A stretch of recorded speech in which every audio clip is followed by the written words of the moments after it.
Dear friends, welcome back. In this video, the machine I'm going to do together with you is Cengbox 3 on the Vulnhub platform. The link will be added into the description below so that you can download and play the machine. Sorry about that.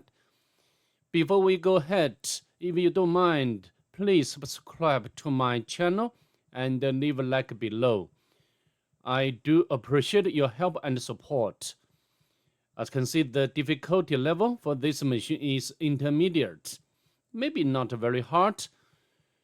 Of course, the important factor to success is immersion. Also, a variety of exploitation techniques will be involved. So I think from my point of view, this machine is very interesting and very good machine if you are preparing some certification like OSCP. So without further ado, let's just get started. We can switch into the Linux VM. The first is to do the discovery of the IP address. The utility I'd like to use is net discover. As always, as you can see over here, the IP address of the target could be recognized as 158. What we are going to do next is to do the port and surface scanning with a map to save time. I've already completed before. So for now, we just get out the result of the map scanning. As you can see over here, I use the options like SceneScan, the version scan, the default script scan, followed by the -P- to do the full range port scan. And the last option for all is ON. This is one of the formats provided by the map, or the natural or the normal format, although a map can support other types of formats. For example, like grippable format or XML format. And the result is saved into this file. Worse, maybe more correct. The IP address, as you can see over here, has been changed from when I did the machine the first time. So from the map scanning, we can tell that the target has two open port number. The first one is 80, which is running HTTP service and also the version information.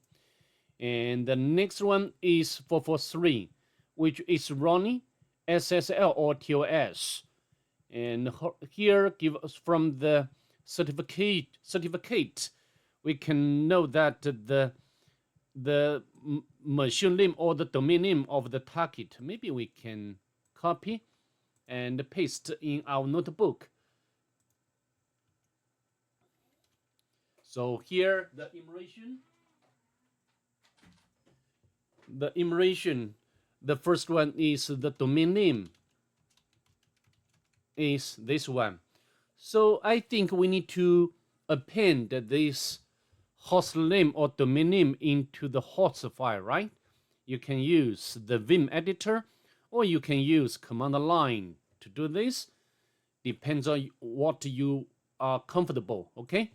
For me, I'd like to use the command line and the IP address followed by the domain name. We can copy and paste in here, and we can tunnel to T command with option of A to append this entry to the host file, okay? So now I think what we are going to do next, we need to do the immersion with HTTP service or HTTPS service, okay? So let's fire up our browser and put the domain name into the address bar. As you can see over here, very beautiful website. And we can scroll down. I think although this website is beautiful, but most of content is static. And as you can see here, surface, all links are not effective at all. And as usual, we need to check its source code, because sometimes we can get some important information from the source code. But in this case, nothing like that we can get. So next we can check whether this site has robots file. Not found. Next, we can use the Nicto to do the automatic immersion. We can put in here, and let's press enter.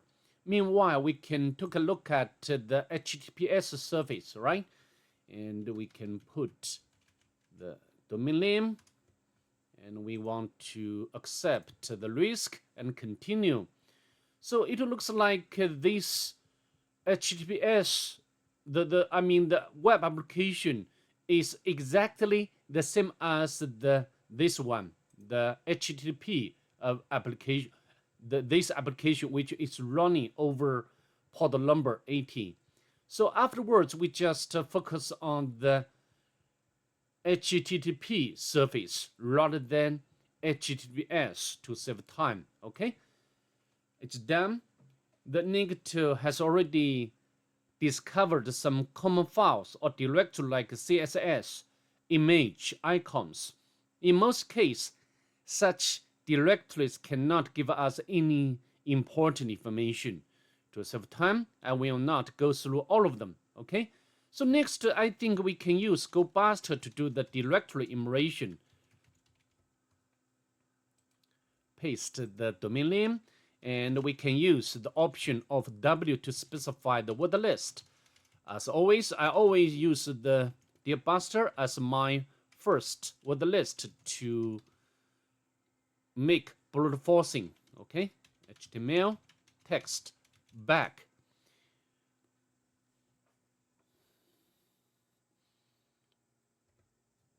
If you have already followed my channel, I always use the GoBuster to do the directory immersion.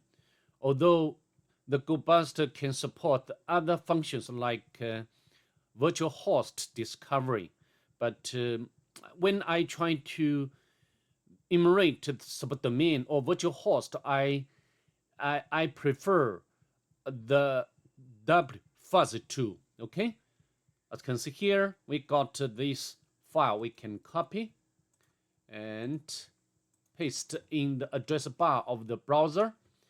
So this is the test one, nothing much. Okay, so I don't think we can find anything interesting besides this poem.txt file. To save time, I'd like to interrupt the GoBuster here. So I think we have already done almost everything what we can with the HTTP service or HTTPS service. So I think maybe it's time to enumerate the subdomains. Just I mentioned, I always prefer the wfuzz to fuzz out the subdomain. How to do? We can use, of course, we can cut out the host file. Now just one entry. Next we can use wfuzz and the option of the C-C, color out the result, and use that -u to specify the URL. So I'd like to auto-complete this command.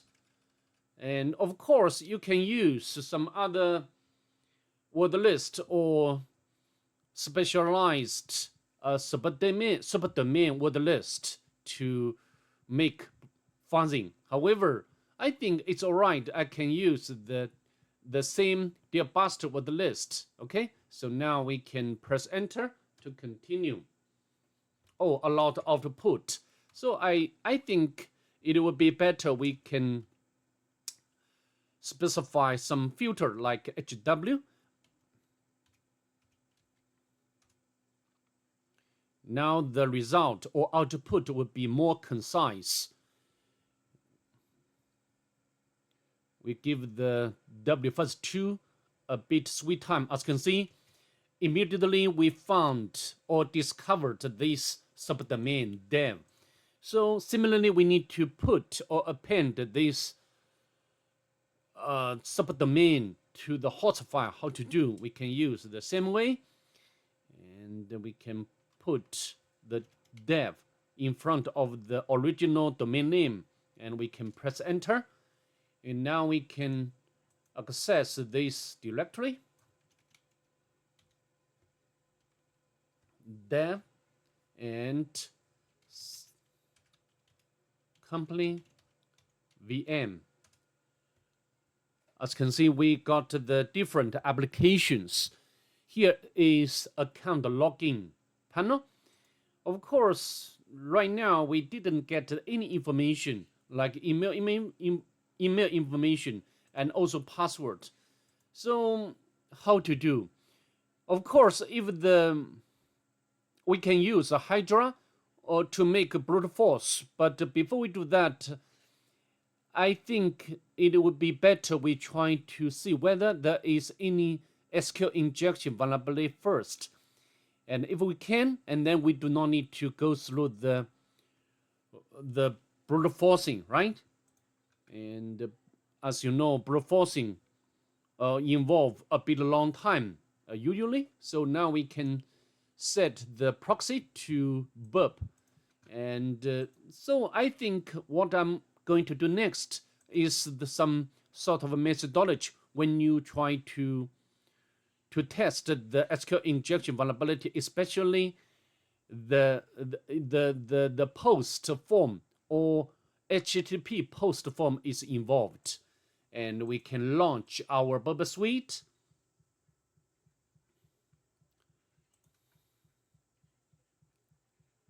Next, start our Bubble Suite Community Edition.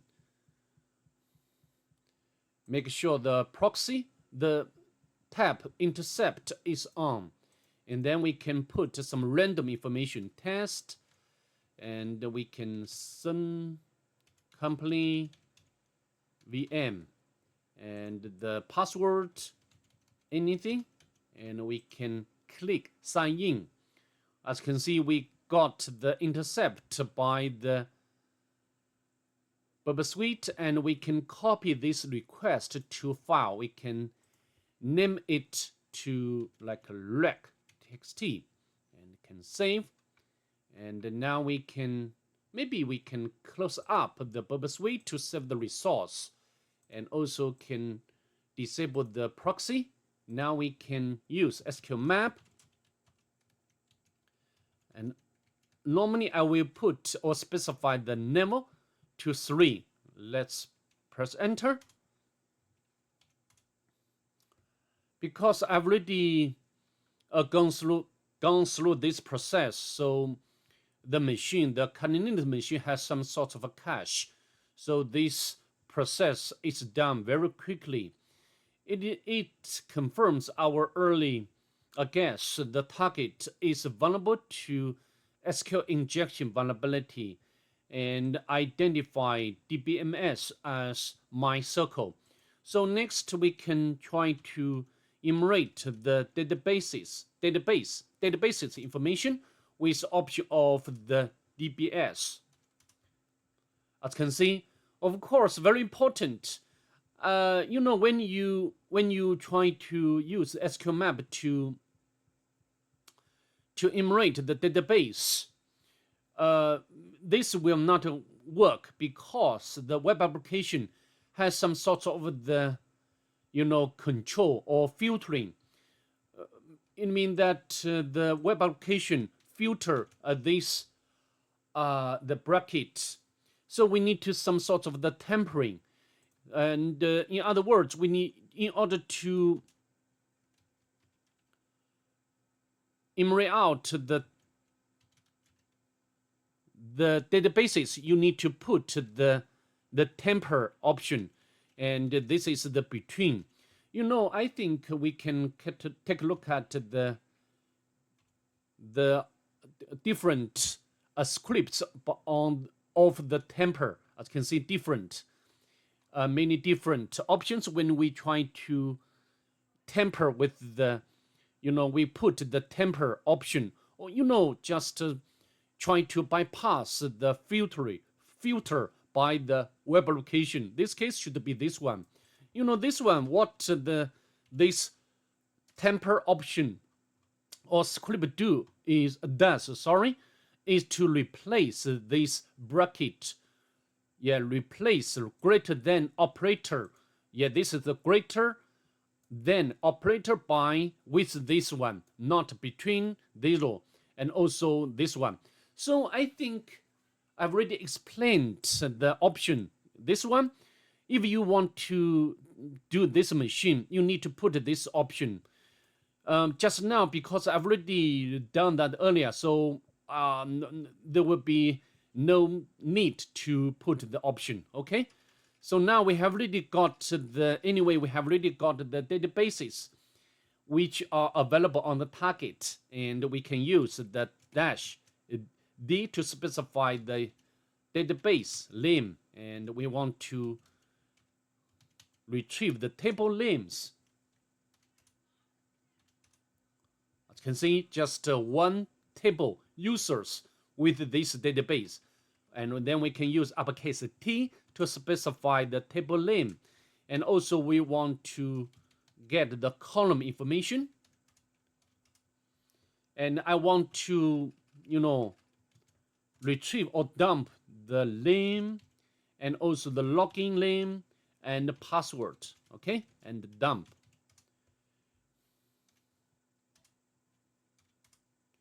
Okay, as you can see, we got the login name and the password, and I think we can copy this information onto our notebook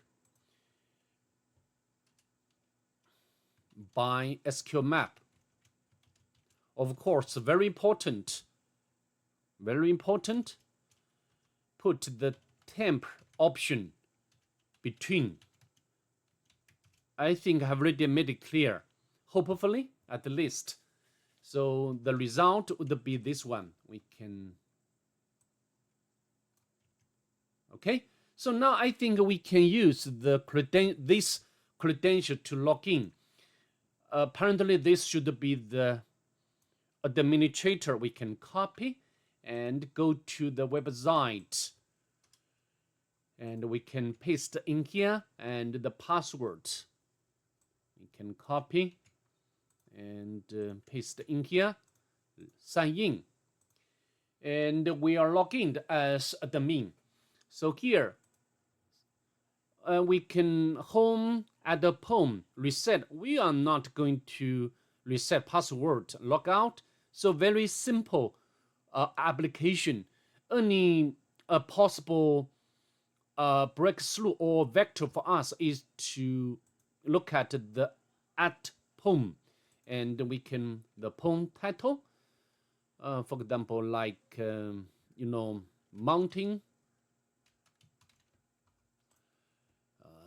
Anyway, JSON, and the home names, for example, I love you again, and then we can add. As you can see, our poem has been sent successfully, and there is, below this there is a link, and if you click or hover over this here at the bottom, you can see there's some the URL. It looks like this is the JSON data, and if you click, as you can see, our information, sent information, has been added, and the mounting, I love you again, and also here we can copy this URL, and we can paste in here. So of course, this is the encoded by the URL, and maybe we can decode first. We can copy this part, and then we can use the subchef website to decode. As you can see, this is is the output or decoded. So maybe next, I think this application is vulnerable to the PHP de-serialization attack. So how to do? We can copy this original data and we can put in here. We can change. Maybe we can change. For example, here, if I want to write a new file like POC, PHP, okay? And here, I think this should be the names of this string. And of course, you can, you can count. However, maybe it would be wiser to use the Python because Python has method or function to count. So 21. It means that we need to change this length number to 21. And here we want to change the content. For example, I want to put PHP info function. And also we need to count the length of this string. Similarly, we can use the Python. So 19. So we can modify this figure to 19. And then I think we do not need to change anything. We can copy this payload and we can paste in here. And we need to encode and also we need to encode all special characters. We can copy and we can paste in here. And also we need to add the first part, and then we can copy the whole URL. And maybe I can use the Q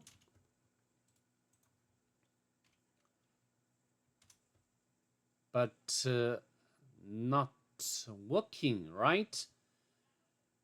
Or no result. Very interesting. So the data. Next, I think I'd like to go to the site to see whether we can access this file. I can see the POC PHP file has been added onto the target or onto the site successfully. And also this file has been executed properly. So what we are going to do next, we need, this info, although we can get the version of the PHP and also some environmental information about PHP engine. Not very useful from the perspective of the penetration. We need to upload some sort of the backdoor or web shell to the target. So how to do? Similarly, we just, for example, we can copy this payload and we want to, for example, the name should be the shell or CMD. So we do not need to change the length, right? And here we can change to system and get method. We need to use the single quote.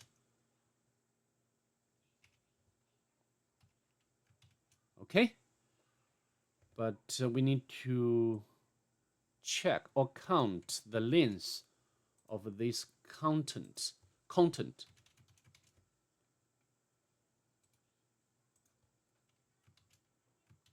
I need to double check. System get CMD is parameter. So next we can access this web shell together with the parameter CMD and its accompanying value like command. Okay. So this should be 30. Okay, so it should be the 30.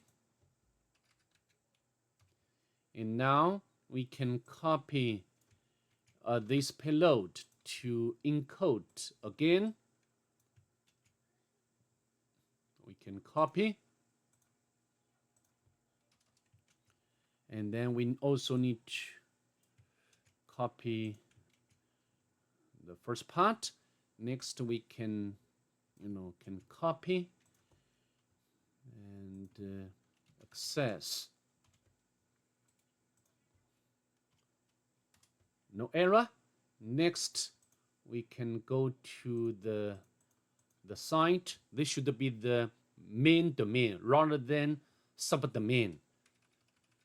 So the CMD, and we can, for example, the argument should be CMD or parameter ID. As you can see, the command, ID command, has been executed without any problem. So next we need to get the initial foothold or get a share on the target. So how to do? Maybe I can exit from the Python. Now we need to set up the listener by netcat on the Linux. And next, I think we can go to the website. For example, we can copy the bash command, and maybe I can.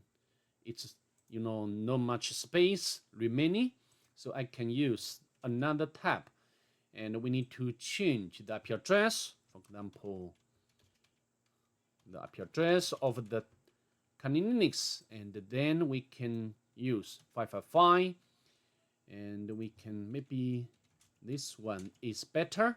So now we can copy, make sure that listener has started, and next we can put the command here.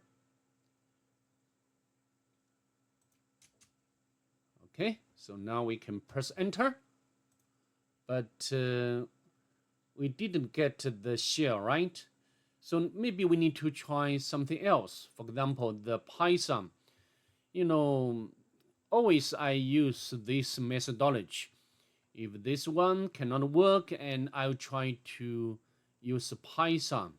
For example, here we can copy the command and paste in here.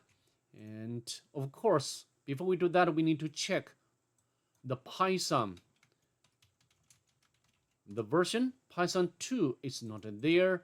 How about Python 3?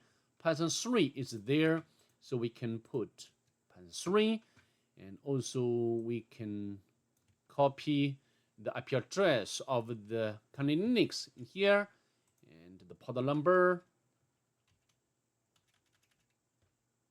We can copy one liner of reverse shell command, and then we can paste in here, press enter.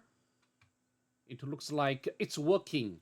So now we have already got the shell from the target.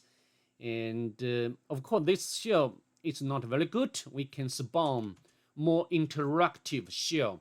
We can import pty module and execute spawn the method. Okay, now we need to do some local enumeration. Just one normal user, go to the Eric directory, permission denied. So next we need to make more enumeration. There's some shell script and also the Python script.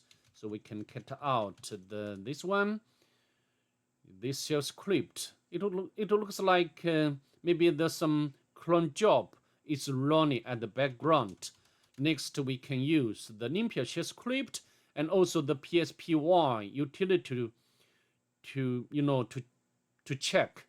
And py login permission denied, which is fine. What's my IP? Okay, nothing very useful. And also we need to check the architecture, which is 64. And the next we Can go to the var, go to backups directory, nothing there. Go to the www directory, go to here, go to the HTML directory, nothing very important. Go to the this is another application. We can cut out the access file, nothing useful. So maybe next we can upload the NumPy shell script to the automatic immersion. I've already got this shell script ready on the Kali Linux. Next, we need to upload this script to the target.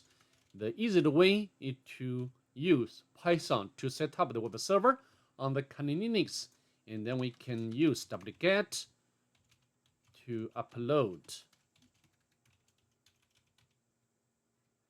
NumPy. No problem. And we need to make it executable, and then we can run it.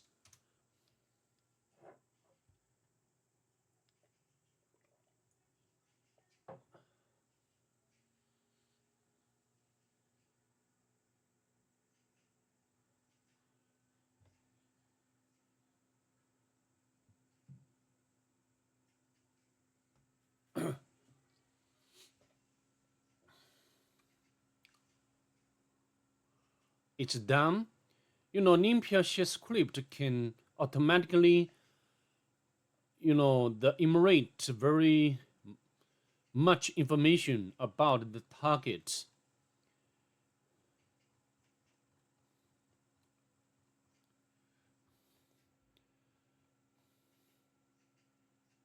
Permissions. Okay, capability, TCP dump. Normally TCP dump is privileged utility, right? However, this one we can, maybe this is a hint left by the author. We can utilize the TCP dump to capture the packets, and the packet possibly contains some sensitive information.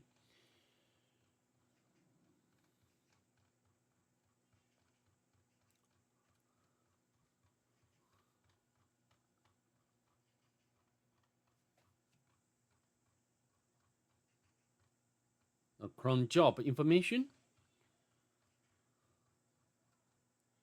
Also, some local exploits. Although I will not utilize these local exploits in this video, if you want me to do, please leave them in the comment below. Okay, so maybe next we can, just now we saw some files or Python script and shell script under the OPD directory. Maybe we can upload another very important utility, PSPY. The PSPY can display all processes information, even those processes belong or owned by the super user or other user rather than the current user. As you know, current user is only very low privileged user www-data. So how to do? And maybe I can open up another tab. I've already got the PSPY64 utility ready, which you can get from the GitHub. If you have problem, please let me know as well. So next we can upload this utility to the target. PSPY64, and we can make it executable. PSPY64, and then we can run it.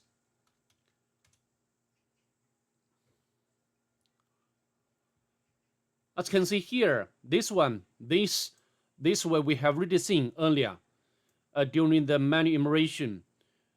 And it means that the UID equals 0 means the root user run this job regularly.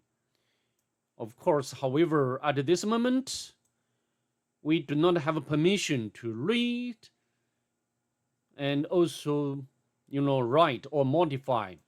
So now I can quit. Maybe I need to reconnect to the target again.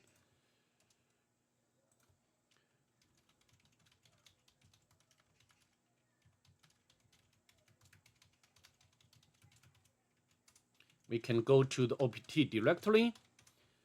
So this Python script belong to the Eric user or owned by the Eric. Now, current user doesn't have any permission to this Python script. So how to do? From the NumPy script immersion, we have to know that the TCP dump has capability and which allow us to capture traffic or packets. So maybe now we can capture traffic by this utility to see whether we can find something important. Okay, so of course, we can first of all we can check the IP address. We can use TCP dump, and with option of the local interface, and then we can output to, for example, like login, pickup, and we can press enter. So the permission denied.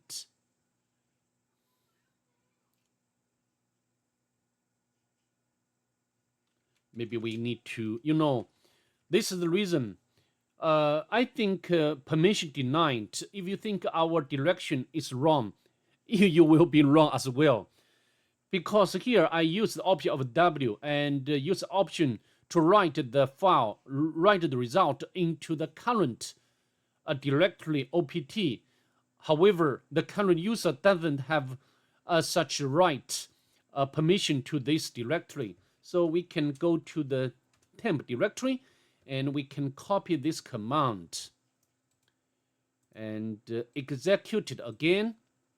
As you can see now, no error. Okay, and we need to let it run for about 2 or 3 minutes.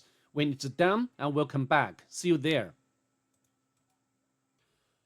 As you can see over here, sorry about that. The file, the login pickup file has been saved. So next we need to transfer it to the Linux for analysis. So how to do? We can use netcat. And so how to do? We can set up the listener on the Linux.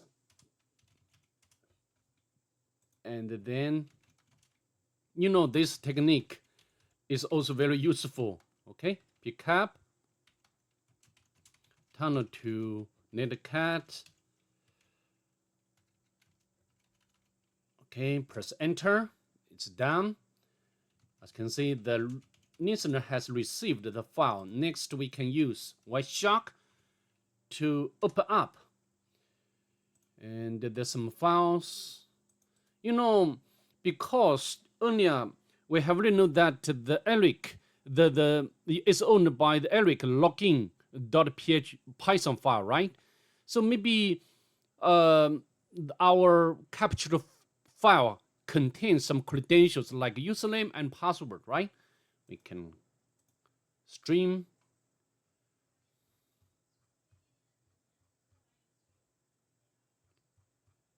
But nothing like that. Maybe we also can use another way. We can use the strings command and to search if there is any password. As you can see, it does have. And we can copy the password. Again, please be careful. As you know, the password and the username is related to the login function of the web application. So this information is URL encoded. We need to decode. We can copy, and we can use the subchef to decode. And this should be the actual password. So next, because the SSH service is not running on the target, so we must use the existing shell to switch our to switch to another user, Eric, and we can paste the password here. It does work. So next, we can, of course, we can cut out the user flag. Next, we can check weather. So if someone asks us when we die tomorrow, what have you seen in the world? If he said, we probably cannot find the answer to give. We don't have time to see it from Ronnie. Just some, maybe some fini of the author. So what we are going to do next, we need to elevate our privilege. For example, we can check.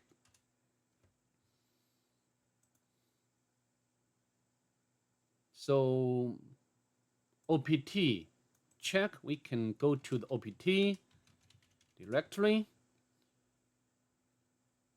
But current user doesn't have permission to this shell script, right? Cannot modify this shell script. However, earlier we have already known that the super user or root user will run this Python script regularly as a cron job. And also the current user, Eric, has full permissions to this file. It means that we can replace the content of this file with our, for example, like reverse shell command. Okay, so how to do? We can, we can copy this command again, and we can paste in here. We need to, of course, we do not need to use this one because we want to put into the Python script, and we can remove and the IP address of the target. Oh, not the target, sorry, my bad. Should be IP address of the Kali Linux. And then we can use different port number. Any free port number on the Kali Linux, we can copy. And then we can echo to login Python, no error. And the next we can set up the listener.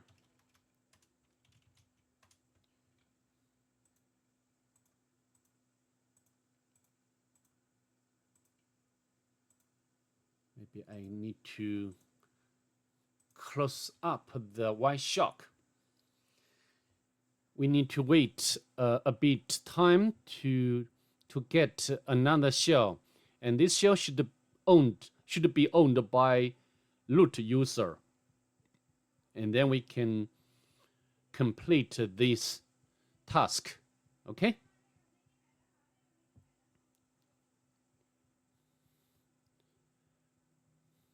So far, this video has been going on a bit a long time, but as you know, I think this machine is very good. So please be patient all the time. Through such a machine, we can learn and practice a lot of different techniques. As you can see, we got the shell, and we can navigate to root directory, and then we can cut out the final flag. Okay, so that's pretty much it. I'd like to see you in the next one. Please